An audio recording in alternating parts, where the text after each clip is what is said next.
Faites très attention aux conseils de vos amis qui ont déjà construit. Son ami lui a recommandé de mettre les fondations à 1,20 m comme lui l'a fait. Moi, en tant qu'ingénieur, j'ai exigé les études de sol et il s'avère ceci. Je vous épargne de tous les gros calculs, mais en mettant la fondation à 1,60 m, nous avons pu réaliser 40% d'économie. Ce qui veut dire qu'au lieu de dépenser 10 millions pour une fondation, par exemple, on dépense plutôt 6 millions. Le jour où j'ai fini la fondation dans le budget prévu, le client m'a fait une enveloppe et son ami en question qui lui recommandait la fondation à 1,20 m m'a fait le double de l'enveloppe que le client m'a offert. Quand l'architecte finit de réaliser ses plans, la première personne qui vous fait des économies dans votre projet de construction, c'est l'ingénieur. C'est-à-dire, on remue le bâtiment dans tous les sens pour voir comment faire de l'économie à ce client. Mais pour cela, il faut que le client puisse être en mesure de payer la facturation qui va avec. Il y a beaucoup de clients qui prennent les plans des architectes et qui vont exécuter directement sur le chantier sans qu'un ingénieur n'ait fait ses plans.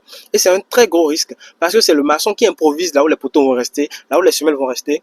Et par l'expérience, il devine la dimension des semelles. Ça marche en général pour les petits bâtiments, mais vous ne savez pas si vous avez fait de l'économie ou si vous avez fait des pertes ou si vous êtes en danger, surtout le danger. Faire des études de sol ne garantit pas forcément que vous avez des fondations moins chères systématiquement. Tout dépend du sol en place sur votre terrain. Étude de sol ne veut pas systématiquement dire fondation moins chère, mais étude de sol veut systématiquement dire fondation optimisée si l'ingénieur fait un bon travail. Ne banalisez pas les études de sol et le travail de l'ingénieur. On peut vous faire gagner énormément d'argent pour votre projet de construction. Likez et abonne-toi.